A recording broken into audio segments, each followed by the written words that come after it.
Dr. Gautam Singh's Clinic. Prescription for living. नमस्कार। आज मेरे पास एक पेशेंट आया और उसने बोला डॉक्टर साहब ये बताइए कि हम डायबिटीज़ के मरीज़ हैं और हम डायबिटीज़ को जो है वो कैसे मैनेज करें।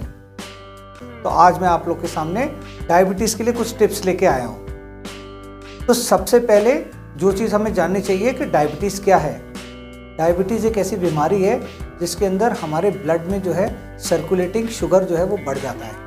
सर्कुलेटिंग शुगर बढ़ने से क्या होता है, जो भी चीज़ मीठी होती है वो ख़राब हो जाती है। इसलिए सर्कुलेटिंग शुगर जब हमारे ब्लड में बढ़ जाता है तो जहाँ जहाँ वो शुगर जाता है वहाँ वहाँ नुकसान पहुँचाता है। जैसे कि अगर हमारी आँखों में गया तो आँखों में जो है मोतिया हो सकता है, हमारे दिल में गया तो उसमें कोलेस्ट्रॉल जमा हो सकता है, हमारे लिवर में, किडनी में, पैरों की नसों में, हर जगह, यहाँ तक कि स्किन, नाखून, बाल, हर जगह डायबिटीज़ का जो है वो बैड इफेक्ट होता है। इसलिए शुगर हमारे ब्लड में जो है वो ज़्यादा नहीं होनी चाहिए।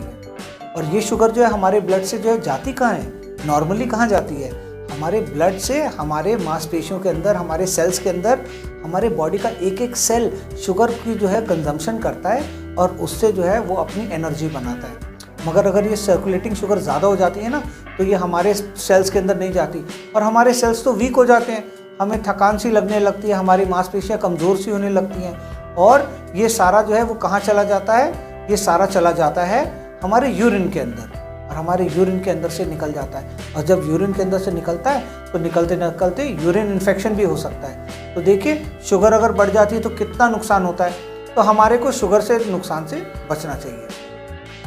तो दोस्तों, मेरा नाम डॉक्टर गौतम सिंह है और मैं आज आप लोग को जो है उस शुगर के बारे में कुछ इंपॉर्टेंट जानकारी दूंगा। इंटरनेट पे तो बहुत सारी जानकारी है मगर क्या पता कौन सी सही है। कोई भी लोग कुछ भी चीज़ बता देते हैं जो साइंटिफिक नहीं होती।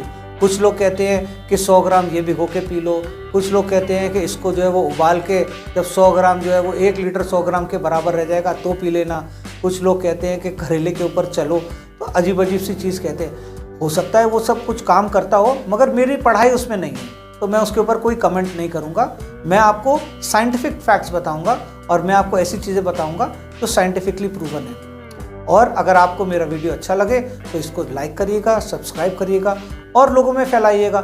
हो सकता है कि कोई जानकार आपका हो या कोई व्हाट्सएप ग्रुप का आपका मेंबर हो जिसको आप ये वीडियो भेजेंगे और उसको कोई फ़ायदा हो जाए और उसको फ़ायदा होगा तो आपको भी ब्लेसिंग्स मिलेगी और मुझे भी ब्लेसिंग्स मिलेगी।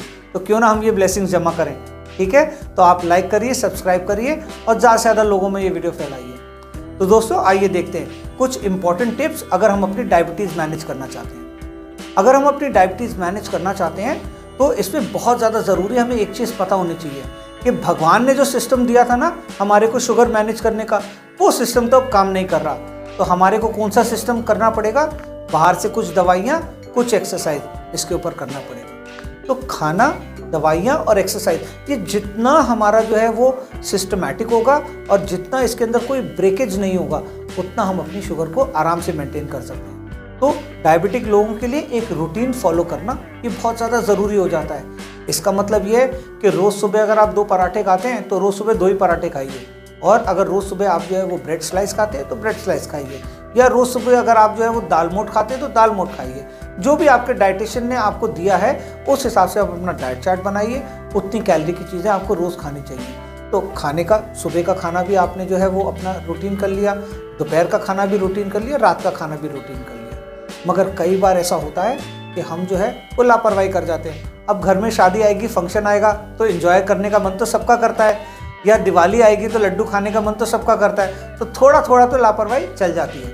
मगर अगर कभी ज़्यादा लापरवाही हो जाती है तो धीरे धीरे जैसे हमारी ब्लड शुगर लेवल बढ़ती जाती है तो वो ब्लड शुगर लेवल नॉर्मल तरीके से कम नहीं होगी। उसको कम करने के लिए हमें ज़्यादा मेहनत करनी पड़ेगी जिससे कि वो हमारी ब्लड शुगर कम हो जाए। तो हम पार्ट 2 के अंदर देखेंगे कि अगर हमारी ब्लड शुगर जो है वो ज़्यादा लेवल तक बढ़ गई है तो उसको जो है वो कम कैसे किया जाए। ठीक है, फिर मिलते हैं पार्ट 2 में।